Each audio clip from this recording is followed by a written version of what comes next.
दबाएंगे यहाँ पर। हाँ मेनू। ठीक है, मेनू में यहाँ पर ऑप्शन निकल गए थे, नंबर 4 पर जाएंगे हम, प्रोग्राम पर। ठीक है, 4 बटन नंबर दबाएंगे, फिर 4 एरिया पर 4 पर आता है area. Yes sir. Area 4 number दबाएंगे हम। यहाँ पर फाइल नेम आता है, फाइल नेम कुछ डालकर हम इंटर करेंगे, ओके हो जाएगा।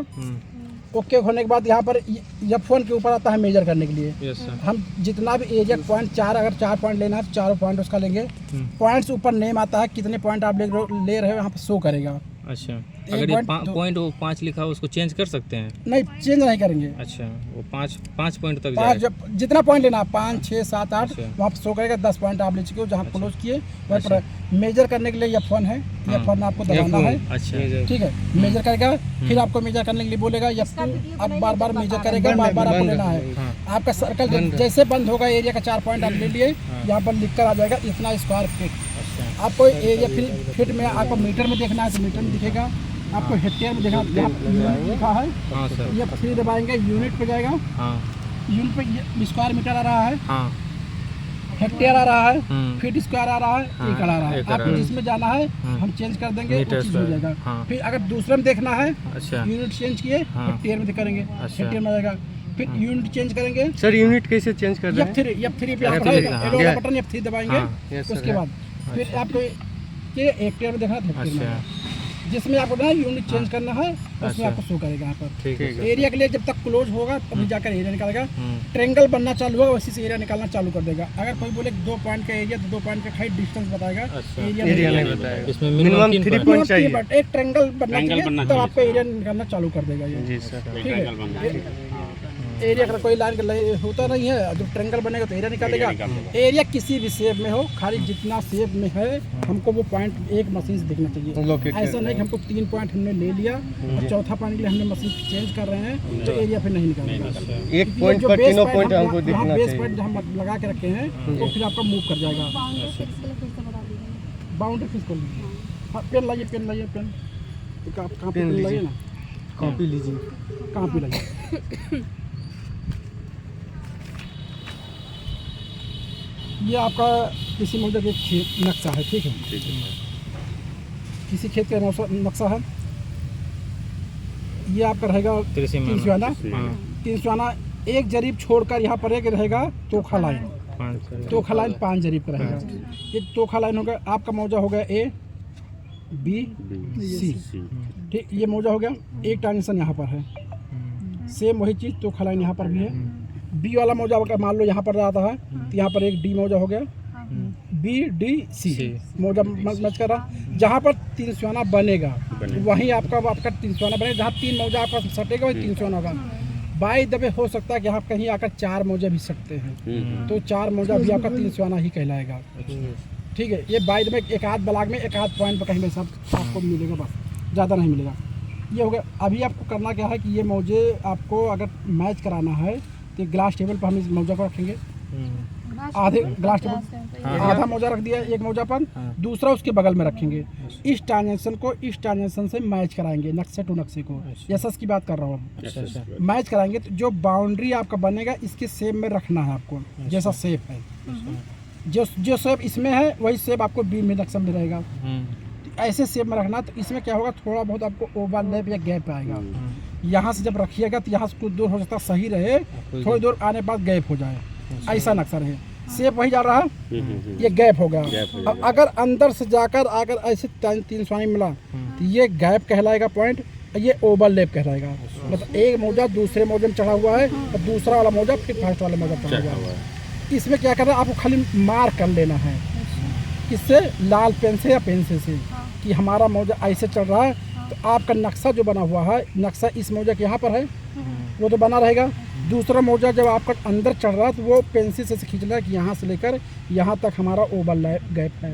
तो ये क्या आपको नक्शे में बन जाएगा। नक्शे में इसी को पॉइंट को आकर ग्राउंड पे चेक कर लेना है। चेक करने के लिए इसी के पास में कहीं मेड़ पर आप मुश्किल बना लेना। उसी मुश्किल से क्या करना कि यहाँ जो खेत के लाइन रहेगा बाउंड्री पर, उसी यहाँ मुश्किल से इस पर ठोकर मार देना है। एक टाइल आप यहाँ से ईटीएस मशीन से और दूरी ले लेना। कैसे सर गैप आने के बाद ये पॉइंट कैसे आया? ये पॉइंट अच्छा मेड़ नक्शे पे 2 बाउंड बन रहा है ना, ग्राउंड पर एक है। अच्छा, नक्शे पे 2 हो रहा है, नक्शे पे 2 बन रहा है। ग्राउंड पे ओवरलैपिंग गैपिंग जो हो रहा समस्या, ये पहले हाथ से बनाया गया था। ये हाथ का है। ओवरलैपिंग होने के बाद क्या किया गया? ओवरलैपिंग कुछ करना नहीं है, खाली पेंसिल से चला लेना मार के। ये एसएस की बात कर रहे हैं। अगर आप आरएस भी करोगे ओवरलैप की समस्या उसमें भी है, तभी हमारे पास भी है। ऐसा केस नहीं आएगा जिसका यूज नहीं होगा। किसमें ऐसा केस नहीं आएगा? ऐसा ही केस नहीं आएगा तो नहीं यूज होना है, तब बाउंड्री सही है आपका।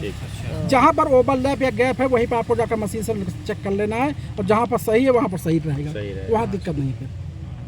तो बस इसी कंडीशन में इसका यूज होना है, ऐसे नहीं होगा सिंपल। जब अगर मेरा आपका सही है तो फिर वहाँ जांच करने की जरूरत नहीं पड़ेगी। दोनों मैप अलग अलग मौजे का होगा? ये दोनों मैप अलग अलग मौजक होगा। दोनों को बस वो मिलाना है, खाली बाउंड्री टेबल मिला ग्रास टेबल पर रखेंगे तो ओवरलैप जब रखेंगे एक दूसरे पर रक्षा ट्रांजिशन मिलाएंगे ना, तो उसके बीच की बाउंड्री आपको दिखेगा कि लाइन में कितना ओवरलैप गैप की समस्या जा रही है। वही मार्क कर लेना है, मार्क करने के बाद वही अगल बगल आपको मुश्किल बना लेना है, वहाँ से आपको चेक कर लेना रहेगा। अच्छा, उसके मतलब बीच में कोई पॉइंट लेना है, ओवरलैप के बीच में, ऊपर सेंटर पे। ग्राउंड पर ओवरलैप नहीं है, नक्शा में रहेगा। ग्राउंड पर यहाँ पर क्या है कि जो दो भी मौजा के बीच में एक बाउंड्री पक्का होगा, मेड़ होगा, पापड़ ढंग से वहाँ मेड़ होगा, मेड़ है तो उसी मेड़ पर चेक कर लेना। इसमें से क्या होगा, एक बाउंड्री मैच करेगा, चाहे आपके मौजा मैच करे और चाहे हमारे मौजा। इधर से जो डिस्टेंस नापे, अगर एक मौजा का डिस्टेंस एक बाउंड्री से नाप लिए, उसके बाद उसको मैप पर चेक किए, और फिर इधर का देखे जिसका डिस्टेंस ग्राउंड डिस्टेंस और मैप डिस्टेंस मैच कर रहा है वो बाउंड्री सही बाउंड्री रहेगा, या केवल बाउंड्री पे लगा देगा आदमी। अच्छा बस। अच्छा, इसमें दोनों में से एक किसी पकड़ेगा किसी का, चाहे ओवरलैप वाला पकड़े चाहे गैप वाला पकड़े, और जिसका बाउंड्री पकड़ लिया उसी बाउंड्री को ओके कर देंगे, या अपना वाले मौजे पर एफ लगा लेगा। ये बाउंड्री उठ के सीधा यहाँ चले आएगी। अब सिंगल बाउंड्री हो गई, अब नक्शा आप ग्लास टेबल पर रखोगे, सिंगल बाउंड्री उठाएगी। ये जब हम किश्तवाड़ वाला नक्शा देंगे ना तो ये बाउंड्री हटा देंगे, ये बाउंड्री सही हो जाएगा। यही चीज़ आपको गैप में भी कर लेना है। ग्राउंड पर मेड़ एक ही है, ऐसा मेड़ रहेगा।